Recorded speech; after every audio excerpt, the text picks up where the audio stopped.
Fanatics isn't just our name, it's who we are. Loyal, passionate fans dedicated to our favorite teams and to the sports we love. That's why we're honored to be able to offer fans the world's largest collection of official sports apparel and sports jerseys from all the leagues, teams, and players you love. We feature a wide selection of gear from every league, including NFL, MLB, NBA, NHL, and NCAA merchandise, which allows us to serve fans of football, baseball, hockey, basketball, lacrosse, soccer, golf, and everything else that gets your heart pumping. Go to fanatics.com by using the QR code on your screen right now to celebrate your teams.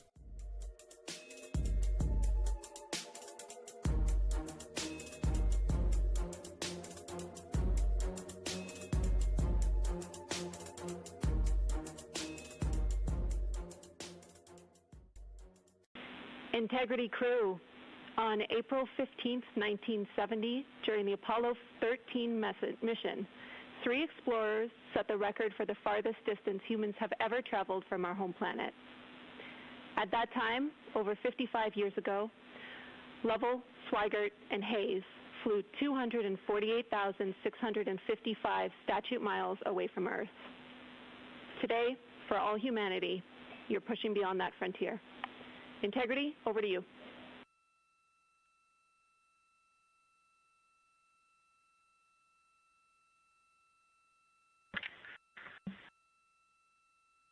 From the cabin of Integrity here as we surpass the furthest distance humans have ever traveled from planet Earth. We do so in honoring the extraordinary efforts and feats of our predecessors in human space exploration. We will continue our journey even further into space before Mother Earth succeeds in pulling us back to everything that we hold dear. But we most importantly choose this moment to challenge this generation and the next to make sure this record is not long-lived.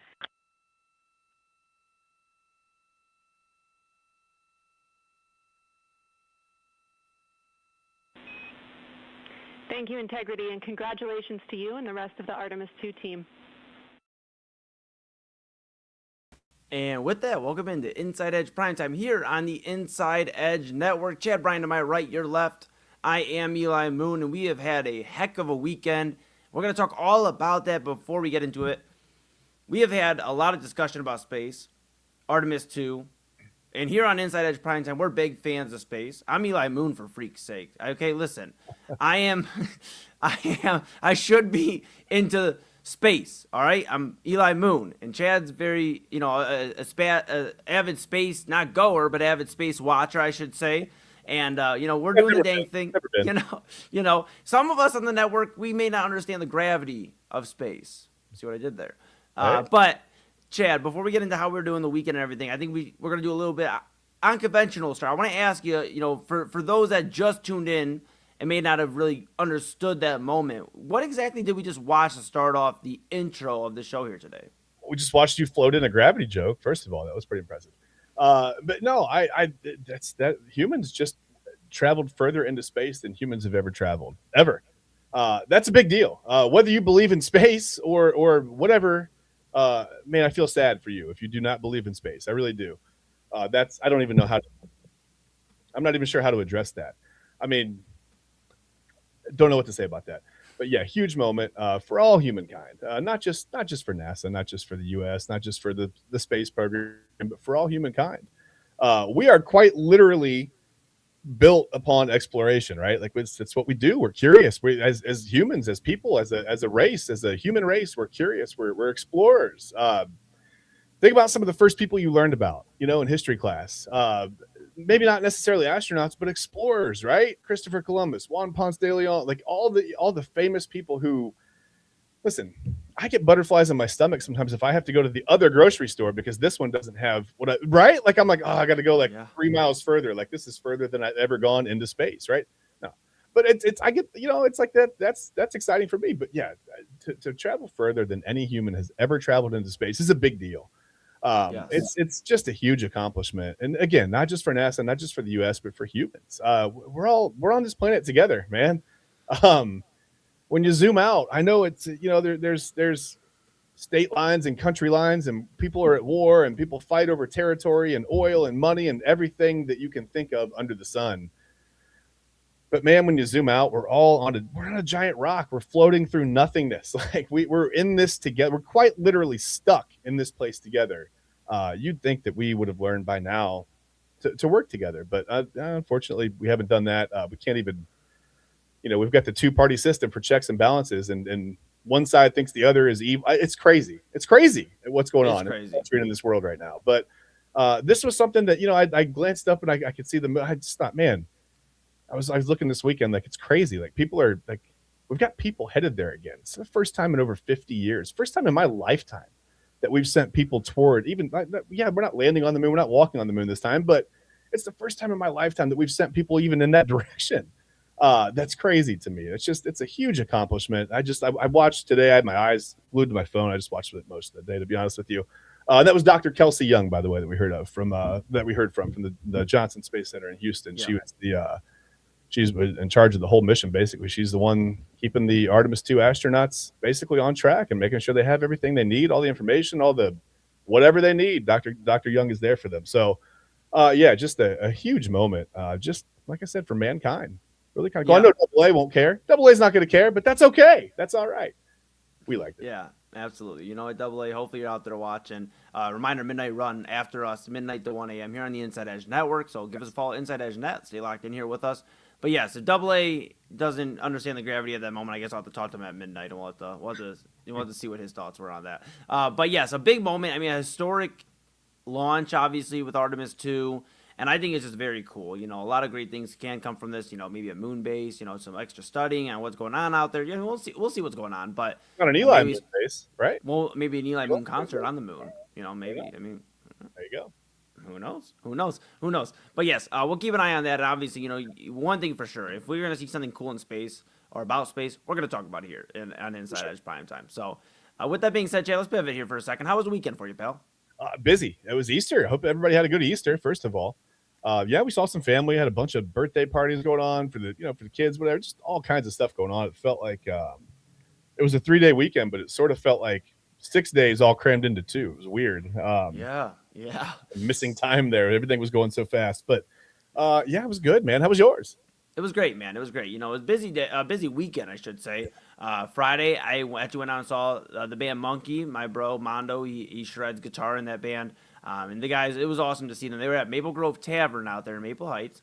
So I went out there and got to see a lot of great bands and just got to see some people I haven't seen in a long time. So it was really cool. Nice. Saturday, I was out, got some work done, and then I was at Mahal's working an event there. Really good punk show. Dear Mary Ann from Massachusetts was in headlining.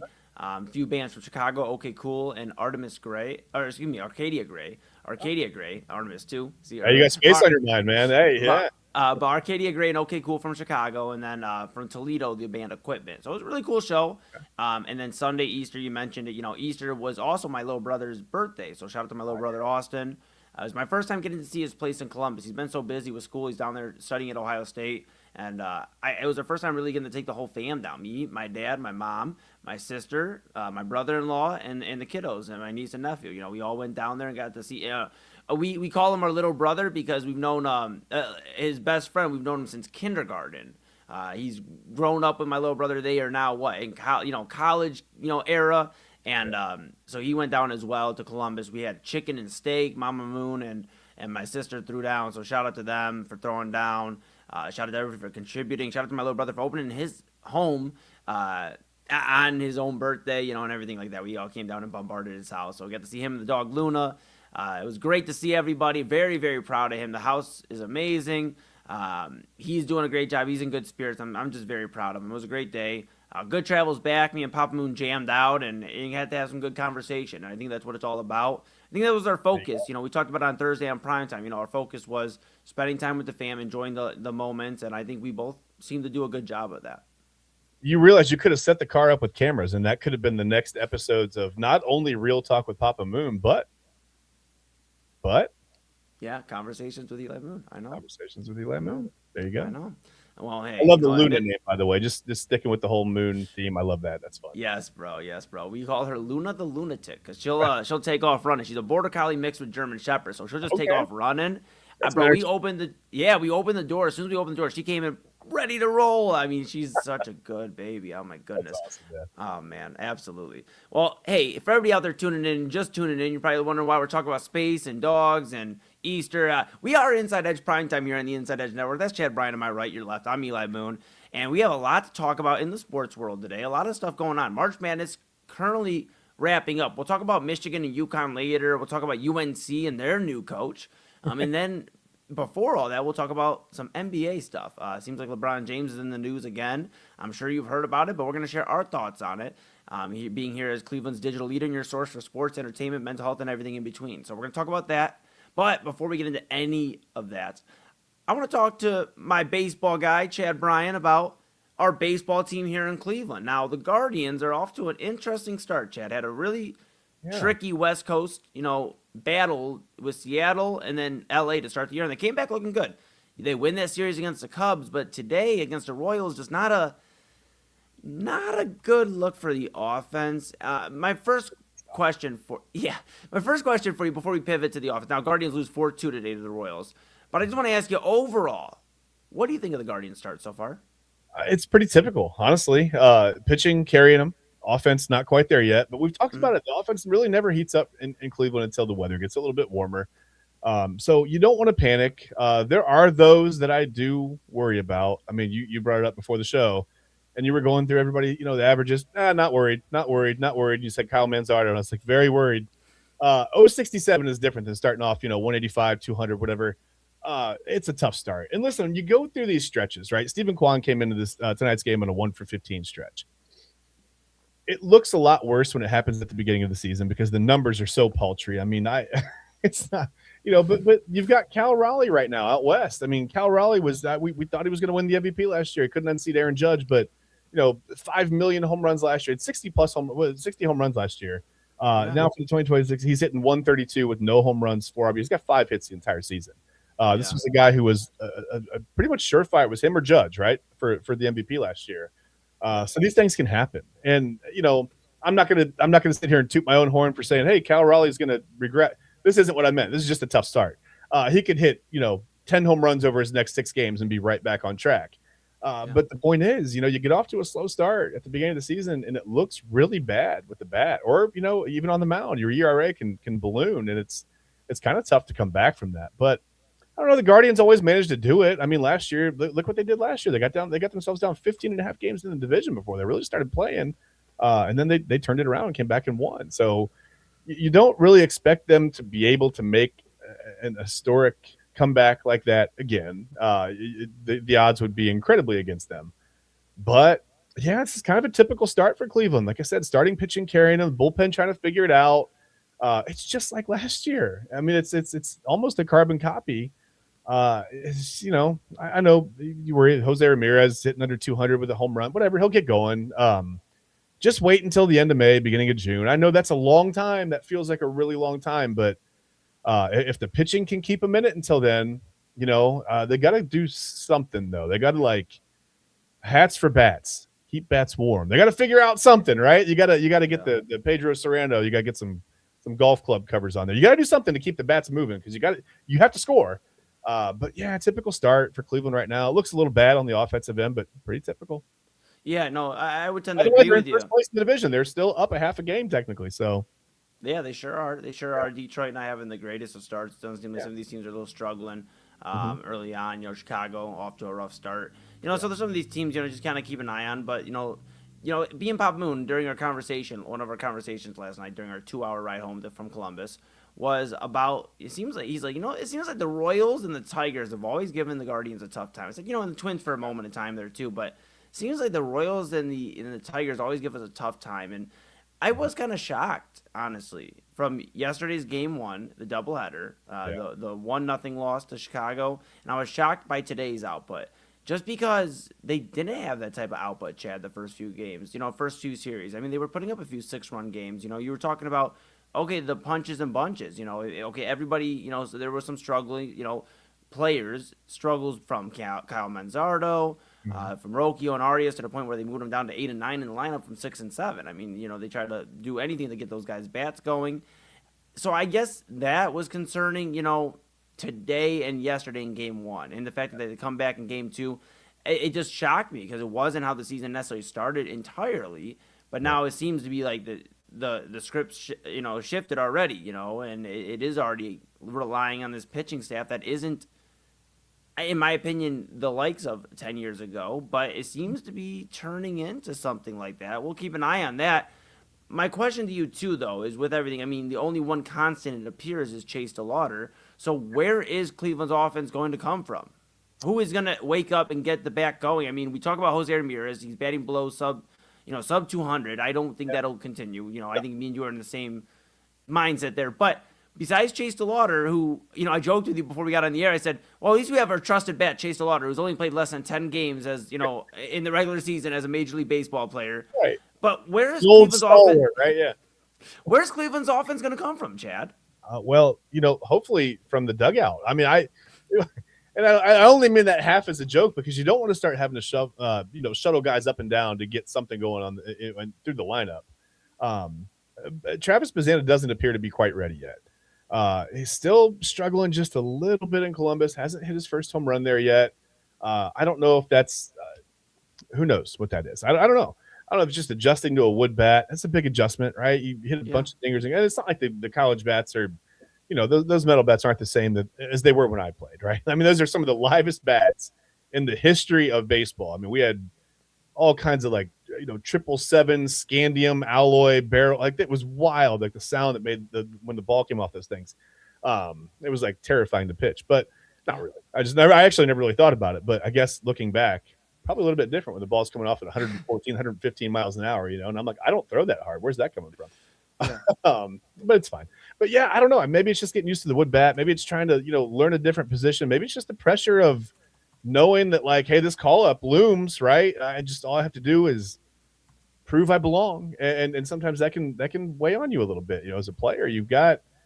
It feels like a limited time. He probably feels a little bit rushed because the rest of that draft class is up and they're doing some things or whatever. But everybody kind of, you progress at your own pace, and we're all completely different people, right?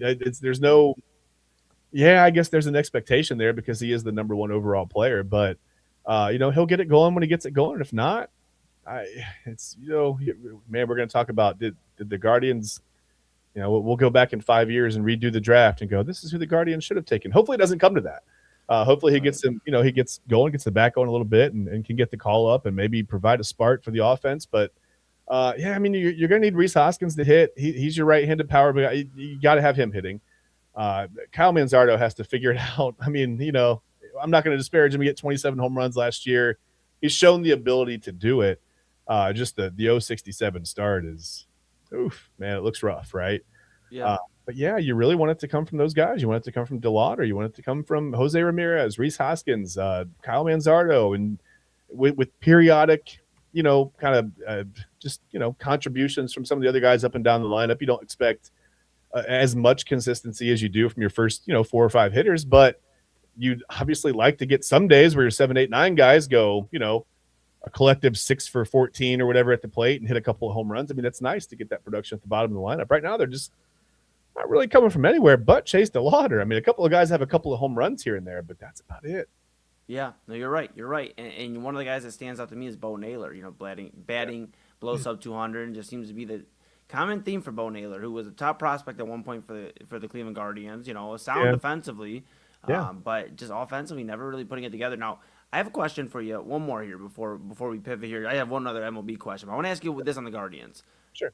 Austin Hedges only had 8 at-bats, but he is batting 500. So, okay. He's 4 for 8 so far in at-bats.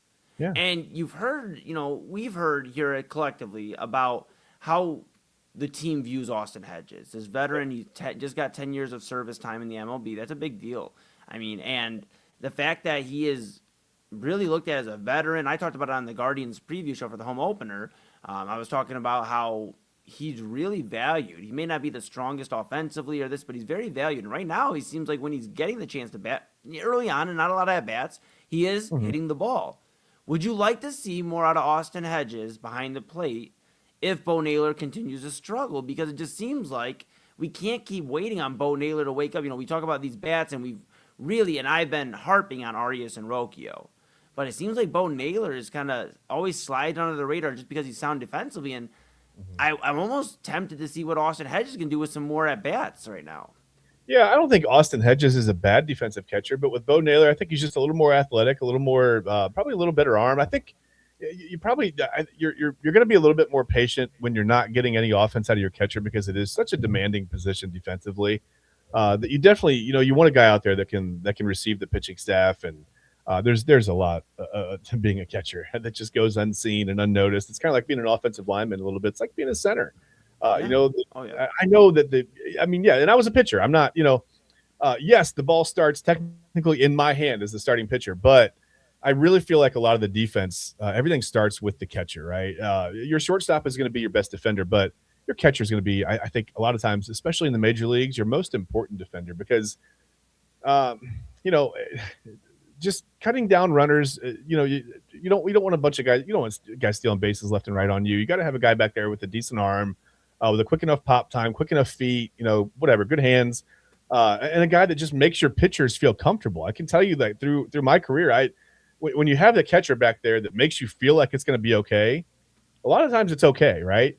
But when your catcher is panicking back there and he's struggling and he's whatever, can't maybe block a ball in the dirt or something gets through, and you're like, I don't feel comfortable throwing my pitches, man. I gotta leave everything up, and that's when you start giving up a lot of home runs as a pitcher. So yeah, you want a guy back there that you trust defensively, and I think you will take a little bit of a lack of offense from your catcher, but yeah, they got to get somebody going because between the three guys that they have back there behind the plate, the offense, aside from Austin Hedges, like you said, being 4 for 8, it's limited sample size. It's not like he's 4 for 8 with 4 home runs either.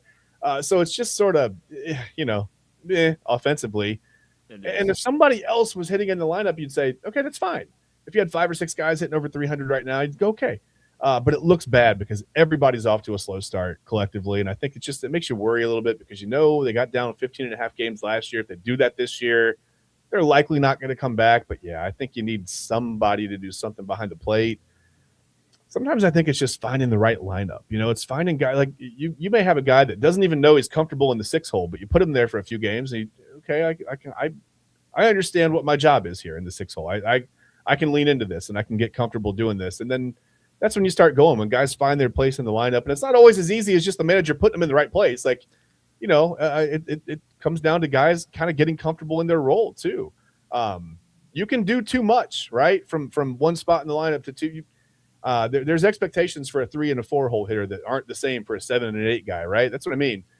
You just have to kind of lean into wherever you are in the lineup and kind of just do your job. And once guys start doing their job, it seems like it's always when the weather gets a little bit warmer, but that's when this Guardians offense gets going. So hopefully that'll happen this year. Just not happening right now. It's unfortunate. Of all the weekend days, they did not get to play the day that it was 80 degrees, right? Luckily, they had the second game on Sunday because if not, we'd be talking about them having 5 hits over their last 14 innings of baseball, and then we'd really be panicking. But they did have that game 2 in there where they had to come back, but they did win against the Cubs. So they won the series. They haven't lost the series yet. The Royals series isn't off to the best start, but they've got 2 games to try to salvage it. And, in true Guardians fashion, they probably will, right? They'll probably win a couple of 2-1 games or whatever. But, yeah, we'll see. Yeah, Royals, like you mentioned, Royals defeat the Guardians 4-2 today. 4-2 today. That's a lot of twos. Today. And they have 2 more games against the Royals, and then they take on Atlanta in Atlanta. So Chad and I will definitely be watching that series, and we'll talk to you all about it on Primetime next week. I told Papa Moon, I said, man, dude, you and Chad might not be talking for the next weekend or so. And he's like, yeah, I know. I'm going to have to hope that the Guardians get a few wins. So keep an eye on all of that. Yeah. Pay attention to Monday Night Show. If the Braves, if one of those teams sweep the other, man, watch out. We might be a little grumpy. We might have a case of the Mondays, pal. You're right. One more baseball story for you before we send it to break here for a moment and let everybody get some caffeine or whatever they need. Did you see the Angels' Joe Adell the other night? Oh, my goodness. Dude. This may have been the best defensive game ever may have been. That was ridiculous. He robbed 3 home runs. If you didn't see it, we can't show it to you because the big networks hate that for some reason. But listen, if you haven't seen it somehow, if you live under a rock and you maybe don't think space is real, just go. I'm kidding. Go Google Joe Adell. Just Joe Adell 3 home run, whatever. It'll come up. It'll pop up. it is honestly one of the most amazing nights. It's probably it's the best defensive game I've ever seen in my life. Yeah. I maybe there was a big defensive play in a bigger game, but man, robbing 3 home runs. Some guys don't get that an entire career, right? Yeah, dude. I mean, dude, Unbelievable. and the Angels won that game, I believe, what, 1-0. 1-0. They went Yeah, up, every single one of those catches meant something.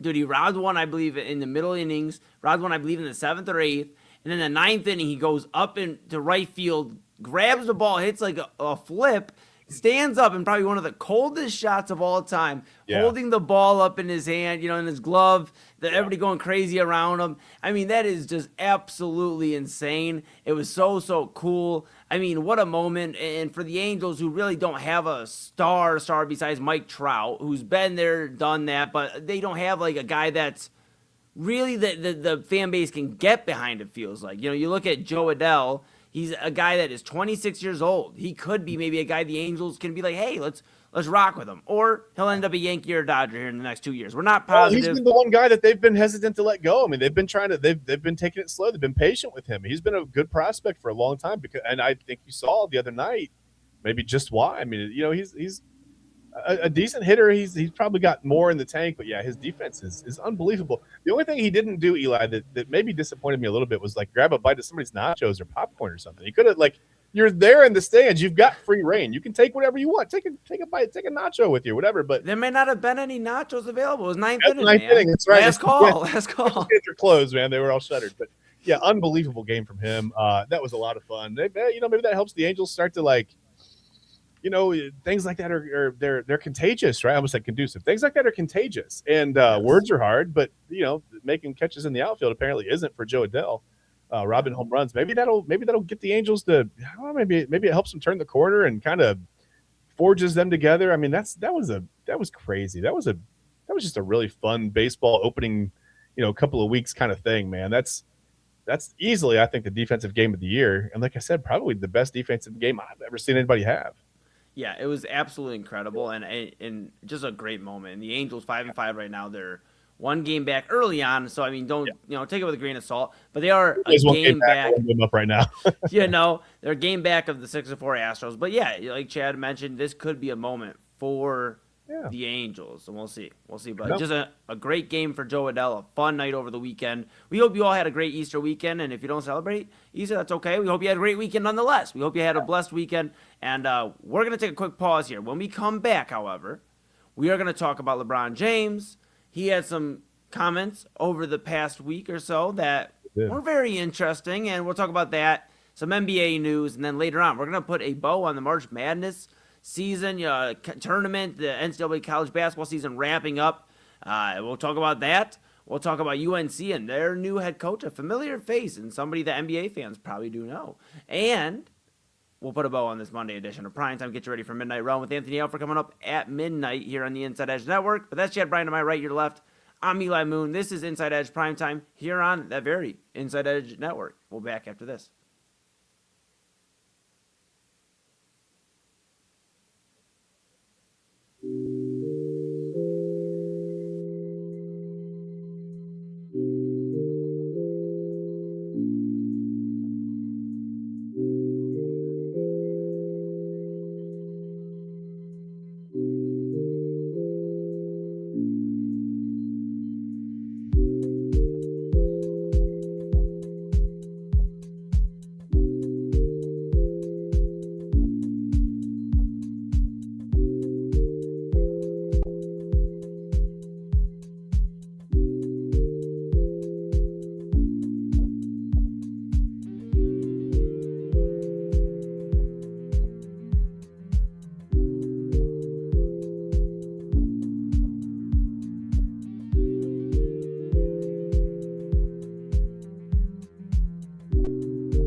Hey, I got something to show you guys. Take a look. It is spring. Happy spring to all of you. Take a look at what we have here for you from AlleyRoseFragrances.com. Beautiful spring scent candles here for you. Hand poured with premium fragrance and essential oils. How about this? Our coconut soy wax candles bring fresh, uplifting spring scents to your home. Made with clean, natural ingredients, they're a mindful choice for sensitive spaces and those who love effortless seasonal fragrances. You got to check it out right now. There's the soft bloom and the lemon bar candles, all healthy ingredients, all from AlleyRoseFragrances.com. And if you're a first-time customer, use the promo code InsideEdge20. That's InsideEdge20. Get this for yourself, for your friends, family, everyone. You want a good-smelling home, AlleyRoseFragrances.com will make it happen. Again, AlleyRoseFragrances.com. Get the new spring candles. And when you order, if you're a first-time customer, InsideEdge20 is the promo code.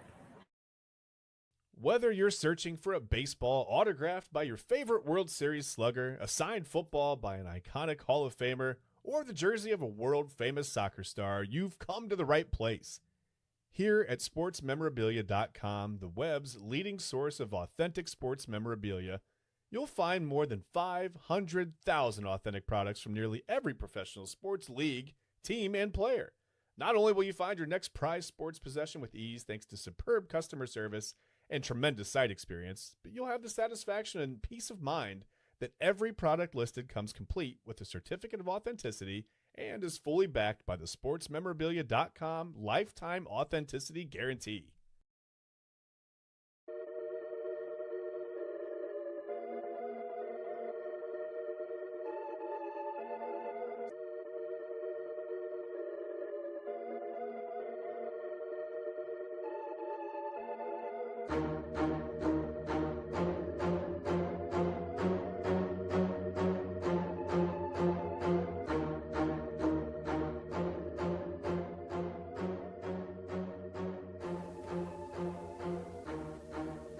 And welcome back to Inside Edge Primetime here on the Inside Edge Network. Chad Bryan, he's over there. To my right, your left, I'm Eli Moon, and we're back here on the Inside Edge Network. We are rocking and rolling. It's Monday. Chad got a lot of rest, or I hope he did. He did not have a legal formation or Sunday sports show with the holiday this past weekend. Yeah. So we are rocking and rolling nonetheless here today. Back on Primetime, we talked some Guardians, talked some space, talked our weekends in that opening segment. If you're just not tuning in. Really quick, by the way, yes. We forgot to mention, speaking of the Guardians, Jose Ramirez broke the all-time games played record for the Cleveland Guardians tonight with 1,620. He broke the record of Cleveland legend Terry Turner. I didn't expect that to be who that was when I looked that up last week, but hey, that's okay. Terry Turner had a nice career for Cleveland back in the early 1900s. He played 1,619 straight games, 1,619 total games for not the Guardians, for Cleveland. So yeah, Jose Ramirez did break that record tonight. So congratulations to Jose Ramirez. That's a big one. That's huge. It sure is. We like it when our guys stick around here. So. I love it, and he just is remarkable. A Cleveland legend, a Cleveland icon, Jose Ramirez. We appreciate you so much. Yep. And yes, if you're just not tuning back in, we are Inside Edge Primetime here on the Inside Edge Network, and we are Cleveland's digital leader, your home, your source of sports, entertainment, mental health, and everything in between. Go to that QR code where it's right above Chad's head. There's over to my right, your left, or something like that. Boom, right there. And you can go to it'll take you to InsideEdgeNetwork.com/partners, where you've heard about Fanatics, you've heard about AlleyRoseFragrances.com, and you've heard about SportsMemorabilia.com. Those are three of our sponsors. There are a few other ones you'll hear from throughout the show, but make sure you go to that QR code. It'll take you there to InsideEdgeNetwork.com/partners. You can go ahead and take advantage of all the great deals. And yes, see some great sports memorabilia, some great sports jerseys, hats, and some great candles and body mist. Of course, for AlleyRoseFragrances.com, if you use the code InsideEdge20, you get 20% off your order for assigned customers. Fanatics got some great stuff. Source Memorabilia, some great stuff. And again, you'll hear from a few of other sponsors later on in the show as well. Yeah, follow the link. Listen, take the QR, follow the link, get your Chase DeLauder rookie cards. Go to Sports Memorabilia, get it, because they're going to skyrocket in value if he keeps hitting like this, especially if he's the only guy in the lineup hitting. They're going to skyrocket in value. And also maybe pick up some Travis Bazzani. You want to get ahead of the game there if you want to do that. But more importantly, right now, you got to gear up for the Cavs playoff run. The playoffs are about to start. So get your Cavs jerseys, get your hats, get your hoodies, get your T-shirts, everything. Just, again, right there. Follow the QR code, go to the link, and buy that stuff from our sponsors and gear up for the Cavs playoff run, for the Guardians stretch run, because we have a bunch of games left. It's a long season, so you want to make sure you've got all the right apparel. Absolutely, pal. I'm with you. Now, the stuff you may not want is a LeBron Memphis Grizzlies jersey if they're making those, or I don't think they will make those. I don't see LeBron. Do you have to stay at the Hyatt if you play there for home games? Maybe that's the code. LeBron always seems to be talking in code. Maybe he's headed to Memphis because he doesn't have to stay at the Hyatt if that's a home game, right? Yeah, I mean, he could technically, I think he's able to stay wherever he wants. I'm sure he can catch a plane to where he needs to get to. I mean, for those that don't really understand what we're talking about, LeBron James has some choice words. Golfing this past weekend at an appearance, and he said some things about Memphis that, he just wouldn't want to stay there, and, he doesn't, who wants to spend a Tuesday night in Memphis? He's 41 years old, and it caught a lot of flack, with LeBron possibly leaving the Los Angeles Lakers this offseason, maybe heading back home to Cleveland or wherever. He was asked about it in a media scrum with the Lakers. Everybody was there, and he had this to say, Chad, about his comments about Memphis. And, well, we'll just let LeBron talk. We'll go after that. How people have taken those comments. What do you mean, taken? People have been upset about the fact that Memphis was looked at as a team that, a lot of black people in Memphis, right, compared to like Nashville, for example. So Did I say I don't like black people? No, I didn't say that. But there were people who were wondering why Memphis was targeted. Like Milwaukee was too. Did they miss that one too? They didn't see that? Not as much commentary. Oh, yeah, okay. I said Milwaukee as well. Yeah. 41 years old. It's two cities I do not like playing in right now. And that's Milwaukee and that's Memphis. What is the problem? I don't like going home either. Shit, and I'm from there. What is people are ridiculous. They also get mad at my son being on the team too. So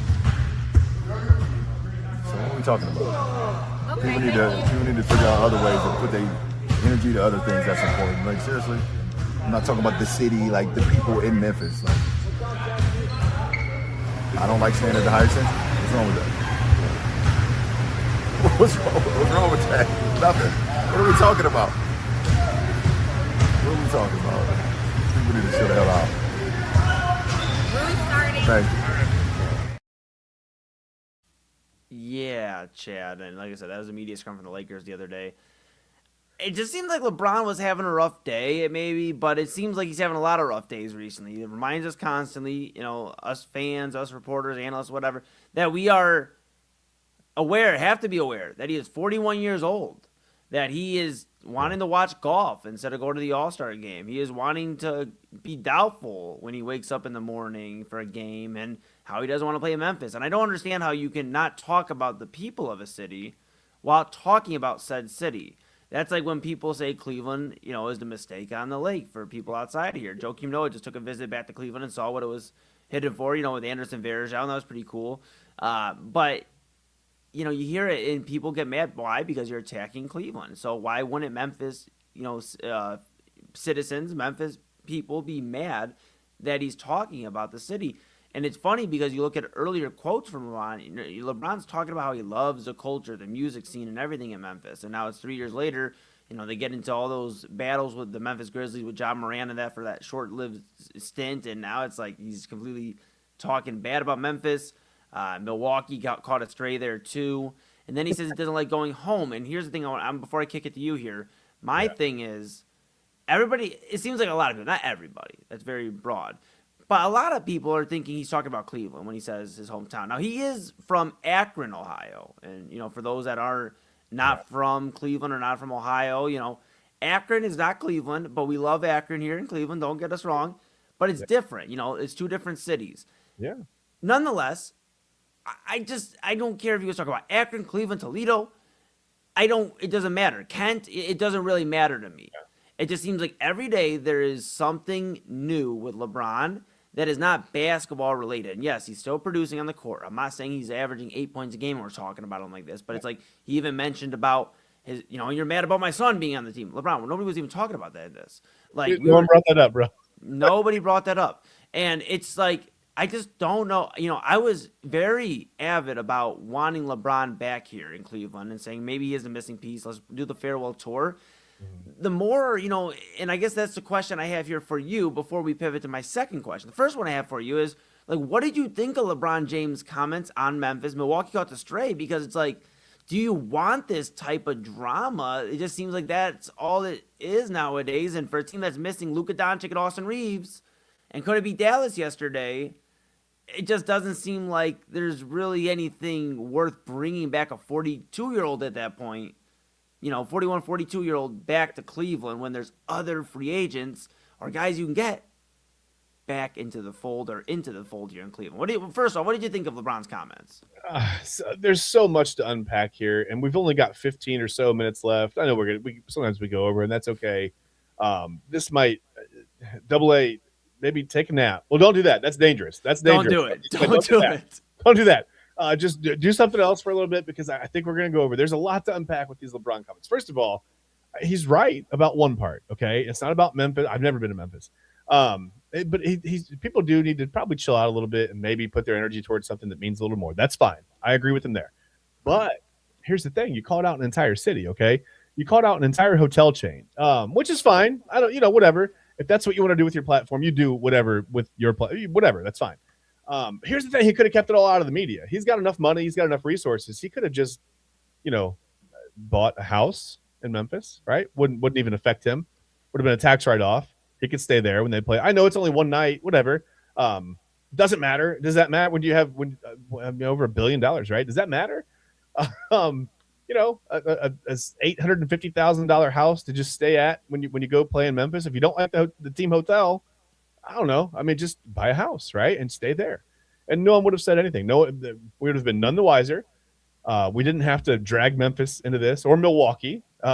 Milwaukee's like, hey, what did I do? I have more bars per cap. You can't have fun here. What did I do? We didn't. And the cheese. We got the cheese here. That's it. Maybe it's the haunted hotel in Milwaukee. You've heard about that, right? Yes. I can't remember the name of the hotel right off the top of my head, but I can understand that though because I've told you I'm not a big scary stories, movies. That's a story for a different day. I would be the other way. I would look like garbage on the court because I'd be up with my thermal camera, like doing like EVP work, like trying to find something. No, I don't know. But yeah, you didn't have to drag Milwaukee into this. And whatever city in Ohio he was talking about. If he was talking about coming home to Cleveland or coming home to Akron, we don't know. Again, LeBron speaks in code sometimes, but so I think yeah, he was right. People could probably chill out and maybe, but again, you've called out an entire city, multiple cities, and no one knows why. I mean, how did this even start? Where's the origin of this? What happened to LeBron, man? And also, you asked me another question when he reminds us that he's 41 years old. This is a thing that old people do, and I've caught myself doing this a lot. Eli, I'm old. And I say a lot, and I catch myself all the time going, listen, I'm 46 years old. And first of all, who cares? How is that how is that a qualifying factor in anything? I try to catch myself and stop it before it comes out of my mouth. Everyone around me knows that I'm 46 years old. I've been saying I'm something years old for probably the past wait in my 40s. You're not 35 like you told me when we started this show? Well, I've aged. Okay, this show has aged me 11 years. Dealing with AA hating space has aged me 11 years. But listen, this is old people do this, and I'm old people. All right, like I old man yells at cloud. That's me. I yell at clouds, and I say, I'm 46 years old. Cloud, get the hell out of here. I say things like that. I don't know why we do that, but we do. We have to remind everyone that listen, we've been through it. I'm officially old enough to have walked uphill in the snow, backwards, both ways, whatever, to school. In tornado, whatever, doesn't matter. Didn't eat lunch because food didn't exist back then. Watched dirt get invented. I don't know why we do that, but we do it. We have to show you that we've been through it. So that's weird, but I do that too. So I can't really throw stones there. I don't know what this means for LeBron coming home. I don't know what it means. Poor Memphis, man. I mean, I've heard Memphis is a pretty fun city. Maybe it's not Nashville or whatever. But I mean, I don't know, different vibe, different city. Every city's different. And listen, if you don't like the Hyatt, you could have just left it all. Like I said, you could have just bought a house and stayed at the house, man. That's Like what I'm saying, he man. could have It's just like, left it all out of the media. It's so weird. Like, why are we talking about this? It's bizarre to me, but whatever. yeah, I don't really know. I guess it's my yeah, answer. I don't know. and Memphis is kind of like that, like, just like small town kind of vibe. I mean, they're not Nashville, Yeah. but it's got a vibe of Yeah. like an Akron, to be real, like for Tennessee. And it's so I just don't understand the whole sentiment. And it's just I'm over the drama, and I guess that leads into my second question here before we go to break. Mhm. Do you want LeBron back in Cleveland? We've talked about this now for about a month and a half. We've had very many discussions about it. Do you want LeBron back in Cleveland next year? Obviously, we can't get him right now, but do you want him back next offseason? I don't know. I mean, yes and no. Listen. It would be a cool way to, like, it would be a nice bookend of the story, right? He started here, whatever. A kid from Akron starts in Cleveland, plays 7 years. Some of the best years of Cavs basketball were those 7 years, and then he leaves, and we were all mad at him, and he came back, and then those 4 years were the best years in Cavs basketball, and then he left again, and the Cavs have been pretty good since, but now we've gotten it turned around pretty quickly or whatever. But they haven't had the best years in Cavs history without him. And I'm not saying he's going to come back at 42 and immediately be that guy to put him over the top. He's not going to be that guy. He's a good veteran mentor. He knows the game. Despite what you think about him, his basketball IQ is off the charts, right? Mm-hmm. He can contribute. At 41 years old, he's putting up numbers like we've probably never seen. Well, at least in our lifetime, my lifetime. And I'm 46 years old. Damn it. You're 46? I'm 46. And yeah, I Okay. don't stay at the Hyatt. It's not by choice, though. I've just never stayed at a Hyatt. That's the thing. It just happens. All right, hey, we got to start a hashtag. Get Chad to the Hyatt. Yes, Hyatt. If you're watching, listening, whatever. I don't know why you're not watching. Watch. Chad Hyatt Bryan. There you go. Change my name. No, I don't know. I forget what I was even saying. But yeah, I just think that I don't know if I want him back or not. Is it going to be like? Is it going to be bad mood Bobby when he gets here? Is he going to be grumpy? That's what I'm saying, bro. And I guess that's where I'm at with it. It's like, let me be clear. LeBron, thank you for your huge contributions to the 2016 NBA championship. Thank you for the fun times we had here. Thank you for being somebody that did choose Cleveland twice. First time we chose you, but you didn't pull an Eli Manning and not want to come here. So, thank you for choosing us twice in a way. But you've also decided to dip out on the city twice, and now you're kind of taking digs at Ohio as a state. Whether it's Cleveland or Akron, you're taking digs at your home state. It just seems like every day is going to be drama-filled. We've done 2 runs of it already. The second run was even every day was like waking up and reading the newspaper, and it was like, what drama is going on with the Cavaliers? Going to trade the entire team in 2018. That 2017-18 season was crazy. I mean, I really expected to see like the Kobe Altman LeBron James wrestling match at like SummerSlam or something by now. Yeah. Like I really thought that was going to be like a celebrity boxing match. I thought I would see that. And I'm 46 years old, and I thought I would see that. I'm just going to say that the whole show. He's 46 years old, guys, and he hasn't seen that. And it's crazy to think, we're sitting here having a discussion, after a month and a half where we were all, both of us were like, yeah, we'd bring him back. I think we've kind of soured on that. Not to speak for both of us, but soured on the idea of, do you want this drama? And you already have, and James Harden's been cool since he's been here, but we've only had a half season really so far, roughly, of James Harden. So we'll see what happens with an off season and all that. Hopefully it stays cool, but do you want to bring that in when you could go maybe target a Giannis Antetokounmpo, a Brandon Ingram? Maybe he's one of these guys that, you can go find, maybe Cam Thomas, he's struggled and has had his own problems. But maybe to look at one of these guys that you could bring in and not have the entire spotlight on him. Do you want, while the Cavaliers are searching for their first championship in 10 years, which I know sounds silly because they were searching for their first championship ever back in 2016. But, now we're a team that wants to win another one, obviously. That's the whole goal. You want more, yeah. And we're 10 years after winning the first championship in franchise history as Cavaliers fans. Do you want to, deal with the farewell tour and all that other stuff? I mean, maybe he goes and does that, somewhere else.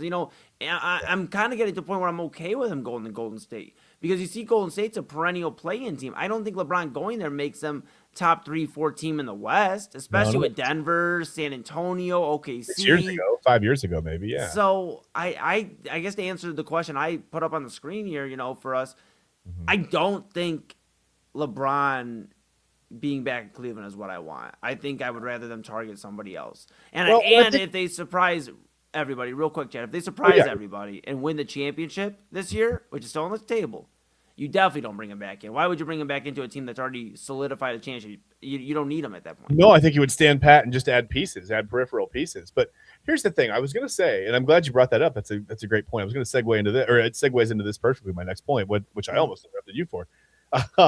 I think it depends on how the playoffs go, right? If the Cavs bow out in the first round and Evan Mobley averages like 7 points and 8 rebounds or something, then you might go, okay, let's go out and we don't need to worry about breaking up the core, right? Let's trash this. Let's move some guys. Try to get Giannis in here to see what we can. We don't say his name out loud. It's past the trade deadline. We're allowed to. Okay, that's right. We're allowed. Try to get Giannis in here. I can yell it now. We can try to get Giannis in here because what is it? They didn't do anything anyway. But if they were to say, let's get to the Eastern Conference Finals and lose in 7 games, or somehow get to the NBA Finals and lose or whatever, and not win a championship, right? But look good doing it, or look better, or look whatever, competent. I don't know, something. Then I think maybe adding LeBron isn't such a bad idea because you don't want to break up that core because now they're close and they just need that one. Maybe that veteran guy with that basketball IQ he doesn't have to play 45 minutes a night anymore. He can go out there and give him 25, 30 minutes a night. And then, okay, maybe I could see him coming back to this team and being I don't know. I guess that would give them a little bit of an advantage, not an advantage, but it's just he could be a contributor to the roster, to the psychology, the mentality of the team or whatever. But if they lose poorly and somehow get swept in the first round or lose in 5 games in the first, or don't get past the second round like they haven't, the last couple of years, then I think you try to. I don't think he's the right piece to add. I think it just all depends how they look in the playoffs, and they're so injured. It's gonna be really hard to really dig into trying to analyze that. I think. Yeah, and I just think the one thing that stands out to me is when he's always like LeBron, that is being like I wake up, I go to bed probable. Or questionable, and I wake up doubtful. I don't feel like dealing with that, man. We're trying to win an NBA championship. I don't feel like. Although I can relate, I don't feel like. Can you relate because you're 46 years old? That's right. You can relate because you're 46 years old. I love it. All right, hey, we got to take a quick break here, everybody. We are going to run long. We're not going to just go to break and disappear on you. Everybody grab some caffeine if you're on the East Coast. Stay awake with us. On the West Coast, grab some dinner. It's still around dinner time. We are going to come back, and we're going to talk about March Madness. It is wrapping up as we speak. Michigan and UConn in a doozy. And we're going to talk about that and the new coach. It's a doozy. At the University of North Carolina. It's a guy that you may know. He's an NBA champion. We'll talk about that. And we'll put a bow on this Monday edition of Inside Edge Primetime. Getting you ready for Midnight Run with Anthony Alford after us here on this Inside Edge Network. If you're enjoying everything you've heard so far and your first time tuning in, hello, thank you. Follow us at Inside Edge Net. And, of course, that's Chad Bryan to my right, your left. I'm Eli Moon. This is Inside Edge Primetime. We'll be back after this.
clean energy, bold flavors, no jitters. See why people won't shut up about Dubby. Clean energy, no jitters or crash. Helps you lock in and focus. Over 15 absolute fire flavors to choose from. Visit Dubby.gg and use promo code InsideEdge10. Mosser Moments Photography is a husband and wife wedding photography team based in Cleveland, owned and operated by Ryan and Hallie Mosser. For the past 10 years, they've captured more than 100 weddings across Northeast Ohio and beyond, always working together as a true two-person team. Their style centers on authentic, emotional storytelling, documenting the real moments between two people in love and creating images that feel natural, comfortable, and true to the couple. Rooted in Northern Ohio, but inspired by their travels, Ryan and Hallie bring a warm, personal approach to every wedding day. Their work blends experience, consistency, and a genuine passion for helping couples relive their best day through timeless photography. Learn more at MosserMomentsPhotography.com.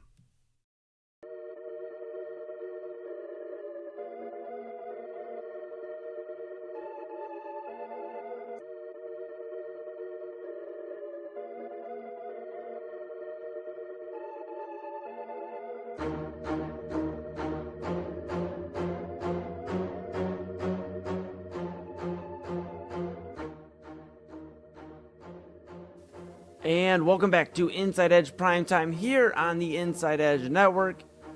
Chad Bryan, to my right, your left, I am Eli Moon, and we're back here for a final segment of the show, this Monday edition of Primetime, back after the holiday, getting you ready for all the stuff that happened over the weekend, getting you tuned in, rather, and getting you ready for the rest of the week.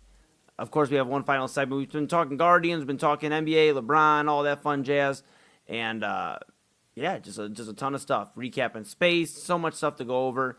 We are going to talk March Madness here, as it is literally going final as we speak. It is Michigan, it is UConn, it is 13 seconds left. It's not final yet, but Michigan does lead UConn 67-63. Chad, it'll probably finish here in the next few moments, and we can have some thoughts on the tournament itself. And I believe AA is going to probably have some thoughts, I'd imagine, on the March Madness. I just wanted to ask you, what did you think of March Madness this year, pal? I didn't probably get to watch as much as I really would have wanted to.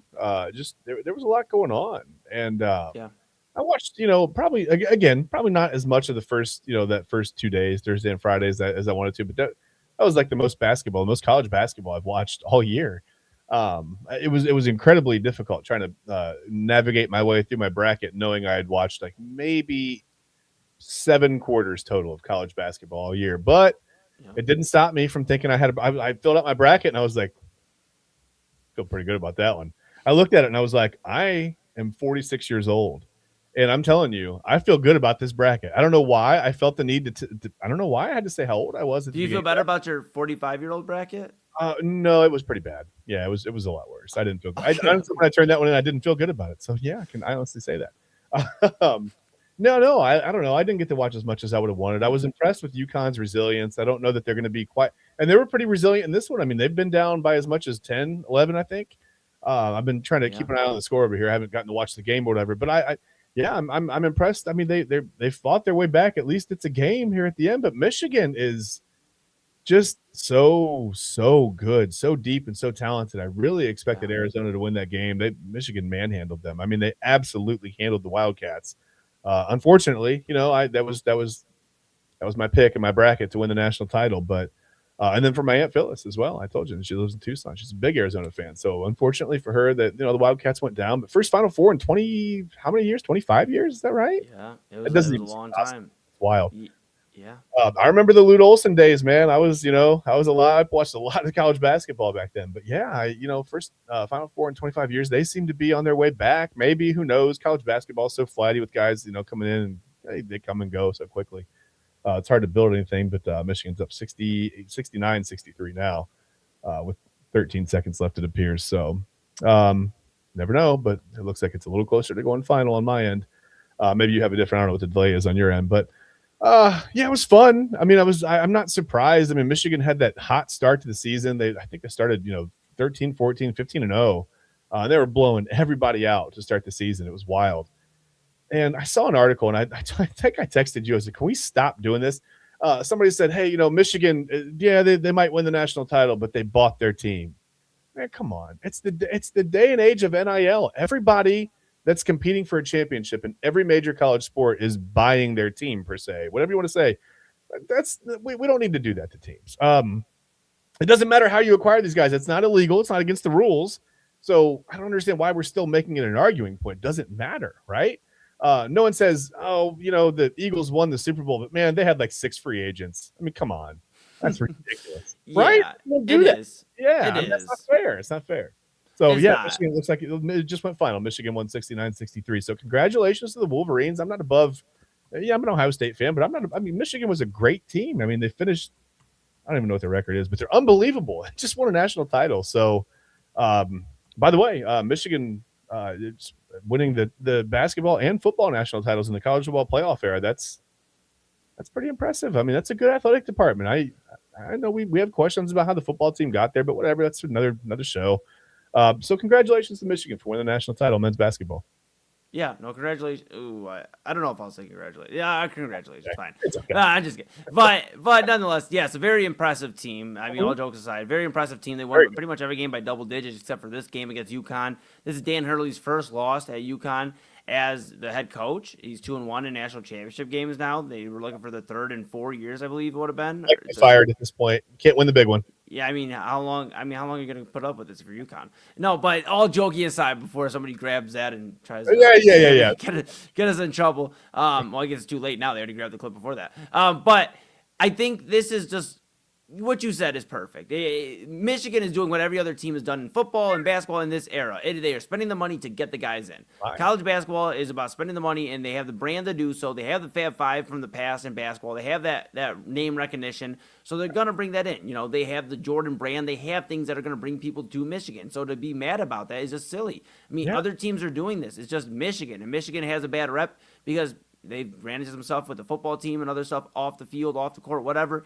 But right now on the court, they've been dominant. That's the program's fault, right? Not their fault. No. I mean, they did have the stuff with Juwan Howard. They got rid of Juwan Howard, obviously, and stuff. But this team with Dusty May as the head coach, they have been dominant. And, congratulations to them for winning 69-63 over UConn. To answer the March Madness overall question, I think it's been a fun tournament. Not anything too shocking. Some upsets here and there. I mean, a few runs. Illinois' run to the Final Four was cool. Seeing Duke go down was always, the way they did the UConn was fun. Seeing UConn get back there, that was cool. And, overall, a good tournament. And we'll see it again next year. So, Michigan. The Buckeyes get back in and make a deeper run. I wonder what this does for Ohio State. I wonder what this does for Ohio State and the rest of the Big Ten. Big Ten now. UCLA women won the national championship. Somehow, after we watched South Carolina manhandle UConn's women, now UCLA handled South Carolina. I didn't see that coming. But yeah, UCLA, the Big Ten is reigning supreme right now in major college sports. So congratulations to I'm not going to be SEC. I don't mean to be that kind of guy, but that annoys me when people root for a whole conference. But you like to see teams in your conference do well. And I know UCLA is a newcomer. It doesn't even really make a ton of sense that they're in the Big Ten, but whatever. It's a Big Ten team that won the national title. Congratulations to the UCLA women for doing that, by the way. We didn't mention that, but that was a heck of an accomplishment. Being that South Carolina team and Dawn Staley and everything they have going on was amazing. Yes, absolutely. Yeah. And, so Indiana in football, UCLA in women's basketball. Congratulations to them. Michigan in the men's basketball tournament. In wrestling, Penn State continues to dominate. Yeah. So it's really the Big Ten's year. So far. We'll see what happens in baseball and everything like that, but it's really not the Big Ten. Sorry. It's just not going to be the Big Ten. We don't know. We'll see. Listen here, pal. We'll see. We'll revisit it. We'll revisit it in a month or so. We know. All right. How about this? Let's get to some final thoughts here, pal. Put a ball on this Monday edition of Inside Edge Primetime. You want to go first? Yeah, Big Ten is not going to win the baseball national championship. All right, good stuff. All right, we're out of here. Okay, all right, what do you got for us? I just, I keep it. There's a lot of stuff going on in the world that's not necessarily positive, right? You can read the news and you can see a lot of things that are very, very negative. All kinds of things. I don't want to get into the specifics, but they're out there, right? The one positive thing that's really kept me is just kind of like looking up at the moon, knowing that we're sending people back out there again. Over 50 years. Think what you want about space. It's definitely real. The moon is there.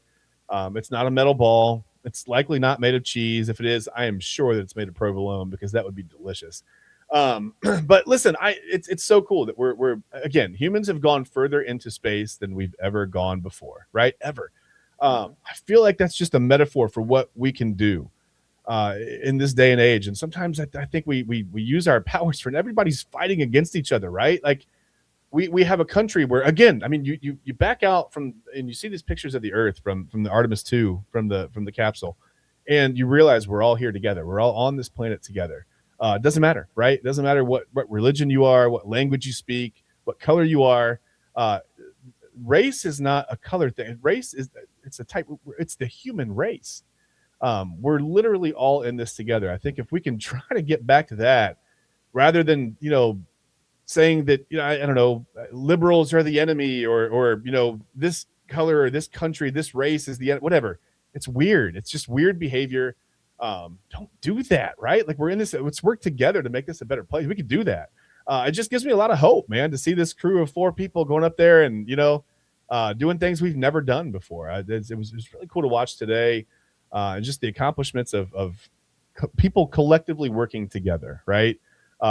Down here, up there, we're hundreds of thousands of miles apart, literally, right? And they're getting it done together. So we can do this. No matter how far apart we are on whatever spectrum you can find, we can come together to get it done and to help each other to make this a better place. That's it. That's all I got. I love it, pal. I love it, pal. And while, I'll kind of segue into my point with that, and while we are here on this planet Earth, you should definitely take time to get involved with your community. I'm very big on community creation, with music, with the collective. I'm part of Lahele here on the Inside Edge Network, and just being a part of community. If you haven't stepped out to a show or an event, an art gallery, anything like that this year, do that. It is so cool. I mean, being around creatives my whole life, really, and really the last 10 years with broadcasting and music and everything I've been doing. I've been doing music for 7 years now strong. I've been broadcasting the last 10 years, here and there doing whatever. And I think it's just so cool being around creatives. And I think, my pops is in it now in the creative force. Obviously me and Chad do this, or in the creative field. Chad and I do this every day. On prime time, Monday through Thursday, we all work hard here.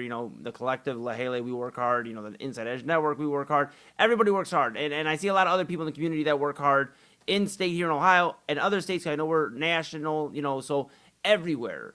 There's a local show probably going on tomorrow evening because it's already late.